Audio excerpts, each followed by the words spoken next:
आज की कहानी है एक ऐसे कैदी की जो हर बार जेल से भाग निकलता है, फिर चाहे कितनी भी सिक्योरिटी क्यों ना हो। ये कहानी है जापान के सबसे खूंखार कैदी सुजुकी की, जो इस समय जापान की सबसे हाई सिक्योरिटी जेल में अपनी सजा काट रहा है। चेकिंग ड्यूटी पर घूम रहे गार्ड्स के जाने के बाद सुजुकी अचानक मुस्कुराया और अपना एक दांत बाहर निकाल लिया। कुछ देर बाद गार्ड्स फिर से चेकिंग करने आए, लेकिन इस बार सुजुकी फरार हो चुका था। उन्हें वहां किसी के मौजूद होने का शक हुआ, लेकिन सुजुकी भी कोई कच्चा खिलाड़ी नहीं था। वो बिना आवाज किए रोशनी से बचता हुआ इधर से उधर छुपता रहा। जब गार्ड्स ने आइसोलेशन सेल की दोबारा चेकिंग की तो वो समझ गए कि सुजुकी भाग चुका है। उन्होंने तुरंत बाकी के गार्ड्स को बुलाया और देखते ही देखते वहां भीड़ इकट्ठा हो गई। जब सुजुकी छत से भाग रहा था तो जोर जोर से जेल के सायरन बजने लगे। अचानक जोरदार बारिश शुरू हो गई और हमें पीछे की कहानी दिखाई जाती है। 12 साल पहले कुछ कैदियों को एक जेल में लाया गया था। उनमें से एक सुजुकी भी था जो वहां 10 साल की सजा काटने आया था। क्योंकि वो कभी कुछ बोलता नहीं था तो सबने मान लिया कि वो शायद गूंगा है। उसकी छाती पर माउंट फिजी का उल्टा टैटू भी था। सुजुकी उस समय भी जेल से भागने के लिए मशहूर था और अब तक 3 बार ऐसा कर चुका था। इसके बाद सुजुकी को एक छोटे से कमरे में लाया गया जहाँ सिर्फ एक रोशनदान था। उसने रोशनदान को ध्यान से देखा। उसके दिमाग में जरूर कुछ चल रहा था। बाहर गार्ड ने जेल के वार्डन मिस्टर कानीमुरा से कहा कि सुजुकी इस बार तो हरगिज नहीं भाग पाएगा, लेकिन जैसे ही उसने शीशे से देखा सुजुकी तो पहले ही गायब हो चुका था। वार्डन ने पूरे शहर को घेरने के ऑर्डर्स दिए ताकि सुजुकी किसी भी हालत में बच ना पाए, लेकिन गार्ड्स ने तो उसे 20 ही मिनट में पकड़ लिया। पता नहीं क्यों पर सुजुकी ट्रेन की पटरी पर सीधा भागता जा रहा था। इसके बाद उसे फिर से उसी कमरे में कैद कर दिया गया, लेकिन इस बार उसके हाथों में हथकड़ियां थी। जब एक गार्ड ने अंदर झांक कर देखा तो सुजुकी मुंह पर चादर ओढ़े सो रहा था। गुस्से में उसने सुजुकी को चादर हटाने को कहा क्योंकि वो कोई चांस नहीं लेना चाहते, लेकिन जब बार बार कहने पर भी उसने चादर नहीं हटाई तो गार्ड्स ने मिलकर उसकी बुरी तरह पिटाई की। अगली सुबह वार्डन ने सुजुकी के सारे पुराने रिकॉर्ड्स निकाले। ध्यान से पढ़ने पर उसे पता चला कि जब भी सुजुकी जेल से भागता है तो हर बार वो ट्रेन की पटरी पर ही पकड़ा जाता है। रात को वार्डन गार्ड्स के साथ चेकिंग पर निकला। वो सुजुकी के सेल में पहुंचकर हैरान रह गए क्योंकि उसने किसी तरह अपनी हथकड़ियां खोल दी थी। गुस्से में गार्ड्स ने उसे मारते हुए पूछा, कैसे खोली हथकड़ियां? हाँ, कैसे खोली हथकड़ियां? लेकिन हमेशा की तरह सुजुकी चुप रहा। एक बार फिर से उसकी जमकर धुलाई हुई। एक दिन सुजुकी एक छोटी सी तार से खेल रहा था जिसे किसी तरह छुपाकर वो जेल के अंदर ले आया था। सवाल ये उठता है कि वो इस तार को अंदर लाया कैसे? मुंह में छुपा के? ना, गू में छुपा के। इसी तार की मदद से वो अपनी हथकड़ियां खोलता था। कुछ दिन बाद वार्डन 1 हफ्ते की छुट्टी पर अपने घर चला गया।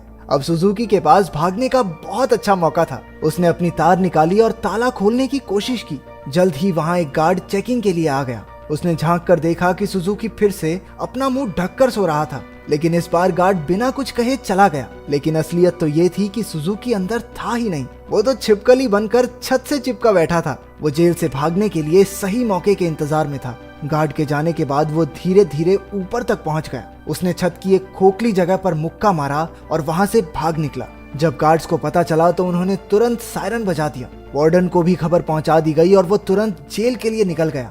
अगली सुबह पुलिस वाले सुजुकी को पकड़ने का प्लान बना रहे थे। तभी वार्डन भी वहां पहुंच गया। उसने कहा कि सारे प्लान छोड़कर सिर्फ एक टीम पास की ट्रेन की पटरियों पर भेज दो। ऑफिसर्स को भी लगा, अरे बूढ़ा हो गया वार्डन, दिमाग सठिया गया इसका, अरे वो पागल थोड़ी है, हर बार सेम जगह जाएगा। लेकिन जब वार्डन ने उन्हें विश्वास दिलाया कि उसे 100% भरोसा है कि सुजुकी वहीं मिलेगा, तो उन्होंने उसकी बात पर भरोसा करके टीम भेज दी और उसकी बात सच भी निकली। सुजुकी को एक बार फिर से ट्रेन की पटरियों पर पकड़ लिया गया। जेल से निकलने में तो ये चाचा चौधरी बन जाता है, कंप्यूटर से तेज दिमाग। बाद में क्या हो जाता है इसे? क्योंकि वार्डन की सूझबूझ की वजह से सुजुकी पकड़ा गया तो उसके काम से खुश होकर उसे प्रमोट कर दिया गया। अब वो एक बड़ा ऑफिसर बन चुका था जो देश की सारी जेलों में जाकर कैदियों की हालत की चेकिंग करता था। उधर सुजुकी एक बार फिर से भाग निकला और फिर से पटरियों पर पकड़ा गया। हर साल उसे एक नई जेल में भेजा जाता जिसमें और ज्यादा टाइट सिक्योरिटी होती, लेकिन वो हर जगह से बचकर निकल जाता था।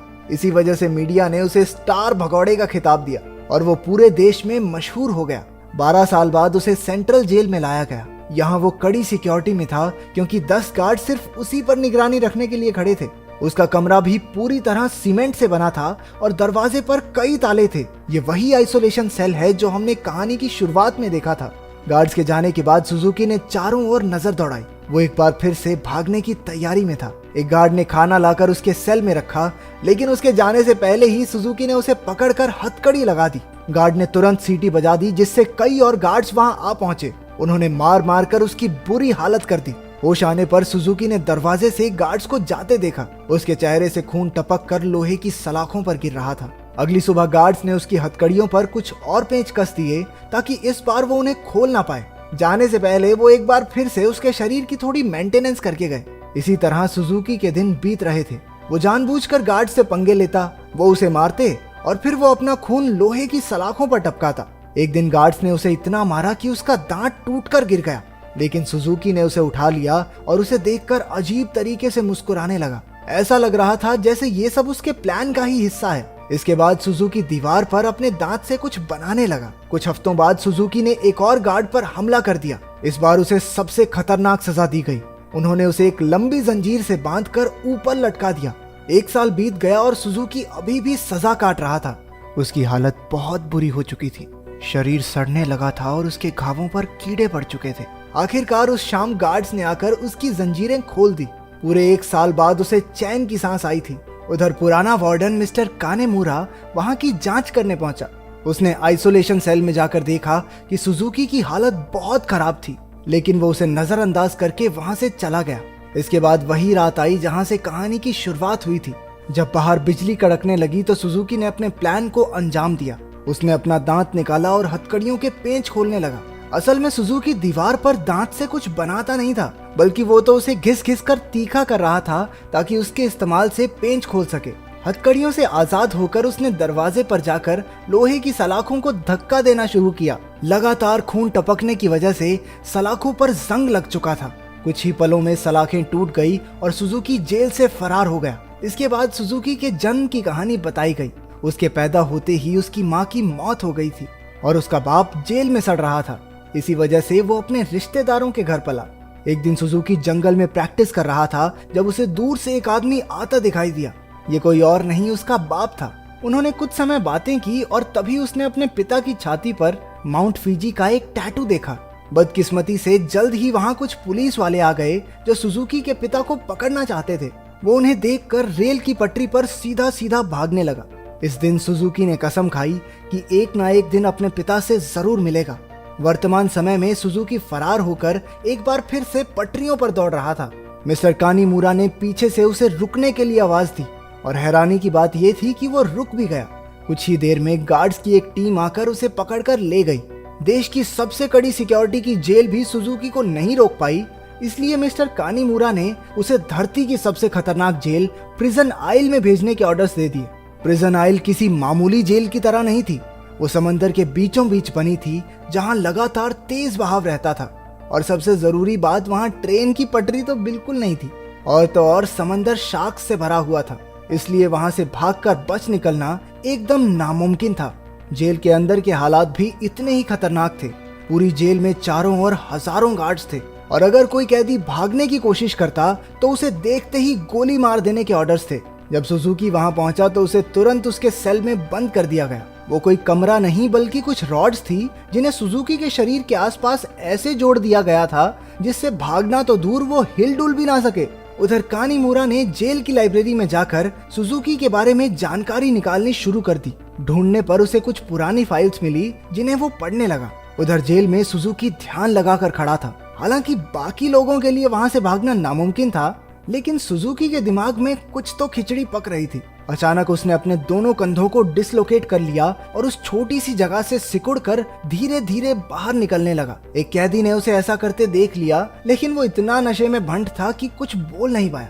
उधर कानीमुरा अभी भी अपनी रिसर्च कर रहा था कि जेल के सायरन बजने लगे। हालांकि परेशान होने की बजाय जेल का वार्डन खुश हो गया क्योंकि वहां से बचकर निकलने का कोई रास्ता था ही नहीं। ऊपर से आज सारे गार्ड्स को एक कैदी को गोली मारने का मौका मिलेगा। मिस्टर कानीमुरा ने उसे समझाने की कोशिश की कि सुजुकी कोई आम कैदी नहीं है, लेकिन वार्डन ने उसकी बात को नजरअंदाज कर दिया। अगली सुबह कई गार्ड्स को बंदूकें देकर पूरे आइलैंड में फैला दिया गया। वार्डन अपने आदमियों को कुछ समझा रहा था कि वहां मिस्टर कानीमुरा आ गया। उसने वार्डन को बताया कि सुजुकी असल में अपने बाप को ढूंढने आया है जो इसी आइलैंड पर कैद है। ये सुनकर सब हक्के बक्के रह गए और तभी सुजुकी की असलियत का खुलासा हुआ। असल में अब तक जो भी हुआ वो सब सुजुकी के प्लान का एक हिस्सा था। वो बार बार जेल से भागकर जानबूझकर पकड़ा जाता था ताकि आखिरकार प्रिजन आइल तक पहुंच सके। उसका असली मकसद था अपने पिता को आजाद करवाना।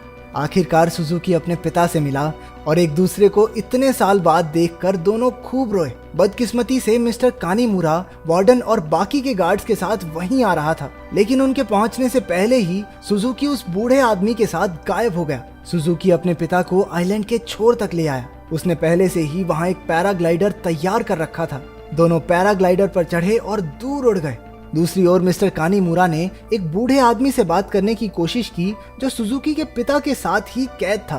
तभी उसने माउंट फिजी का एक टैटू उस आदमी की छाती पर देखा, जिसका सीधा मतलब ये था कि इतने सालों की कड़ी मेहनत के बाद भी सुजुकी गलत आदमी को लेकर भाग गया। अब इससे बुरी किस्मत तो किसी की नहीं हो सकती। क्या आप अपने पिता के लिए इतनी परेशानियां सह सकते हैं? कमेंट्स में जरूर बताना।